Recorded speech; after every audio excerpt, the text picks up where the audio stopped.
नमस्कार दोस्तों, CSC help shop में आपका स्वागत है। मैं सुनील आज आपको बताऊंगा कि जो चेक होता है हमारा बैंक का चेक, वो एक प्रॉपर तरीके से किस तरीके से हमें फिल आउट करना चाहिए। क्योंकि हम काफ़ी बार ना चेक हमें मिलता है कंपनी में या किसी फैक्ट्री में काम करते हैं या कहीं भी हम काम करते हैं, तो वहाँ पर हमें चेक भर के देना होता है। तो काफ़ी बार हम मिस्टेक कर देते हैं, जो कि हमें पता नहीं चलता है हमने क्या मिस्टेक कर दी। और उसके बाद तब हम जब बैंक में जा कर के उसको लगा देते हैं, उसके बाद वो रिजेक्ट हो जाता है काफ़ी बार और हमें हमारा जो पैसा होता है, वो टाइम पर नहीं मिल पाता है और उसके बाद फिर हमें कुछ प्रॉब्लम्स फेस करनी पड़ती हैं। तो इसके लिए हमें ये जानना ज़रूरी है कि एक चेक जो होता है उसको हमें किस तरीके से एक करेक्ट पोजीशन में हमें उसे फिल आउट करना चाहिए। तो इस वीडियो में आज हम यही जानेंगे, ये सीखेंगे कि एक चेक जो होता है उसको प्रॉपरली करेक्ट तरीके से किस तरीके से हमें अच्छे से उसको फिल आउट करना चाहिए, उसको भरना चाहिए। तो ये एक मेरे पास मेरा एक अकाउंट है यूनियन बैंक में। ये गवर्नमेंट बैंक का एक चेक बुक है, यूनियन बैंक। और तो मैं इसका चेक बुक जो है ये आपको फिल आउट करके दिखाता हूँ कि हमें step by step, one by one कैसे हमें फिल आउट करना चाहिए। तो दोस्तों ये एक चेक बुक है मेरे पास और ये मेरा चेक है, मुझे किसी को देना है और मैं खुद भी इसको यूज़ कर सकता हूँ, किसी को दे भी सकता हूँ। और इसमें सबसे पहले हमें जो फिल आउट करना है वो होता है हमें डेट। तो डेट यहाँ लिखी होती है कोने में। तो डेट आज जैसे कि 13 मार्च है, तो मुझे आज 13 मार्च इसमें डालनी है। 13 मार्च 2025। तो ये हमें इसमें फिल आउट करनी है। दोस्तों एक बात और बता दूं मैं आपको, इस पे किसी भी वर्ड पे जो भी हम लिखेंगे ना, उस पे दोबारा से पेन को नहीं चलाना है। एक बार ही चलाना है अच्छे से करेक्ट तरीके से। दोबारा हमें उसके ऊपर पेन दोबारा से नहीं चलाना, अन्यथा वो रिजेक्ट हो जाएगा। तो सबसे पहले हम डेट डालेंगे, उसके बाद हम किसको पे करना है। मान लो मैंने किसी को चेक देना है, ये मैंने चेक देना है राकेश यादव को।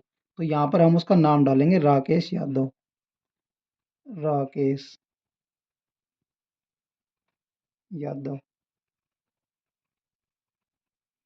ऐसे डालना है और हमें ज़्यादा स्पेस नहीं डालना है नाम में।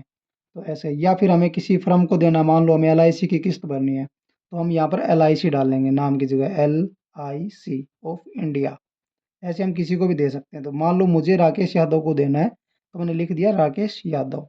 उसके बाद हमें कितने रुपये उनको देने हैं, मान लो मैंने उनको देने हैं 20,000, तो यहाँ पर 20,000 लिखेंगे हम इंग्लिश वर्ड में। T 20,000, 20,000 ओनली ज़रूर लिखेंगे इसके साथ में। आप 20,000 रुपीज़ ओनली भी लिख सकते हो, 20,000 ओनली भी लिख सकते हो। ओनली लिखना इसलिए ज़रूरी है क्योंकि इसके बाद कुछ आप ऐड नहीं कर सकते, इसलिए हमें ओनली लिखना ज़रूरी होता है। उसके बाद हम यहाँ पर अंकों में लिखेंगे, डिजिट्स में, ऐसे लिख के और हम स्लैश और डैश, ऐसे यहाँ पर मैंने इसमें 20,000 डाल दिया है और एक डैश करके और स्लैश, ताकि कोई वर्ड वगैरह और डिजिट हम इसमें कोई भी ऐड ना कर सकें, अन्यथा ऐड करेंगे तो ये चेक जो है वो रिजेक्ट हो जाएगा। क्योंकि यहाँ पर वर्ड में अलग लिखा होगा और यहाँ अलग होगा, तो मिसमैच होगा तो वो रिजेक्ट हो जाएगा। तो इसलिए स्पेस देना ही नहीं है। उसके बाद यहाँ पर एक साइन आएगा जिनका है, जैसे कि रामनिवास जी के नाम से है, तो उनका जो बैंक में जो साइन है ना, वही सेम साइन यहाँ आएगा। उन्होंने हिंदी में किया हुआ है, जैसे मैंने, अब ये बैंक में है तो ये ऐसे आएगा। और दूसरी चीज़ मैं आपको बता दूं जो कि बहुत ही इम्पोर्टेंट है, हमें जो चेक पर जो साइन करना है ना, वो यहाँ ऊपर करना होता है, ना कि नीचे। यदि आप यहाँ कर दोगे तो वो रिजेक्ट हो जाएगा आपका चेक। तो ये हमेशा ऊपर, इस नाम का जो नाम होता है उसके ऊपर ही करना होता है, अन्यथा ये रिजेक्ट हो जाएगा। और दूसरा मैं आपको बता दूं, इसमें जो चेक जो होता है उस पे अकाउंट यहाँ लिखा होता है, जिस भी अकाउंट से पैसा कटेगा वो ये अकाउंट है। तो मेरा ये अकाउंट है, ये यहाँ लिखा हुआ है। ये चेक नंबर है। तो ये चेक नंबर जैसे कि हमें कहीं बैंक में लगा दिया है, तो इस चेक नंबर के द्वारा ही हमें जानकारी मिलती है कि वो चेक कहाँ चल रहा है, वो हुआ कि नहीं हुआ है, प्रोसेस में कहाँ है, और ये चेक नंबर यहाँ भी लिखा होता है। तो आप ये चेक नंबर के द्वारा आप जान सकते हैं। ये आप रिसिप्ट में ज़रूर ले लें बैंक में लगाने से पहले। और दूसरा, जो भी कोई, जैसे कि मैं किसी को दे रहा हूँ, तो मुझे भी अपनी जो चेक बुक होती है उसके अंदर मुझे ये मेंटेन करना चाहिए रिकॉर्ड कि ये चेक मैंने किसको दिया, कितने रुपए का दिया था। तो वो चेक बुक में होता है रिकॉर्ड मेंटेन करने के लिए। मैं दिखा देता हूँ आपको। जैसे कि ये मेरी चेक बुक है, ये रही। तो यहाँ पर मैं डेट डाल लूँगा, जैसे कि मैंने 13 मार्च को दिया है, 13 मार्च की डेट डाल लूँगा। अब चेक नंबर है, ये मेरा चेक नंबर है 33026815। अब मैंने किसको दिया है, यहाँ राकेश यादव।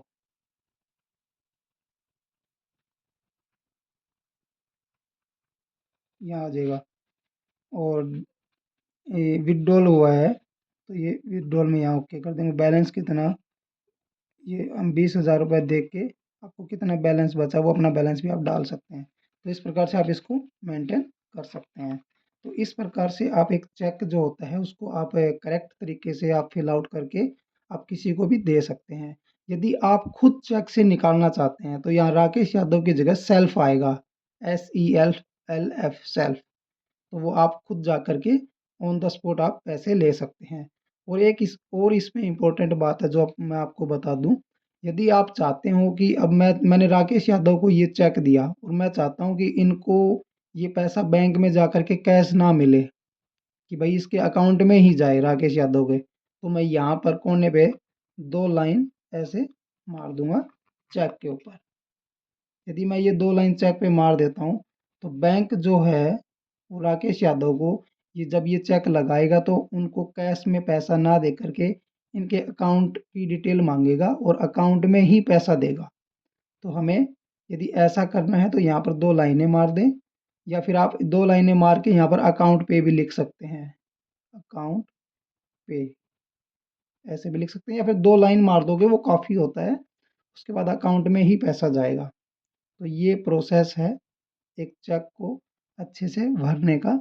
इस तरीके से आप चेक भर के दें। और मैं दोबारा से एक बात को रिपीट कर देता हूँ, कभी भी नाम पर, डेट पर और जो भी चीज़ें हमने लिखी है साइन, इनके ऊपर हमें दोबारा से पेन नहीं चलाना है।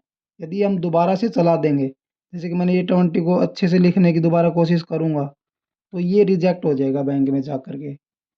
आप दोबारा से इसको क्रॉस वो करोगे तो ये रिजेक्ट हो जाएगा और आपका ये चेक भी खराब हो जाएगा, आपका पैसा है वो लेट हो जाएगा, आपको दोबारा से चेक देना पड़ेगा। तो ये एक प्रॉपर एक तरीका है चेक भरने का। तो इस तरीके से आप चेक भर सकते हैं और किसी को भी दे सकते हैं। दोस्तों, ये वीडियो अच्छी लगी हो तो आप चैनल को सब्सक्राइब कर दें, और कुछ ना समझ में आए तो आप कमेंट बॉक्स में अपना क्वेश्चन रख सकते हैं, जल्दी आंसर दिया जाएगा। धन्यवाद।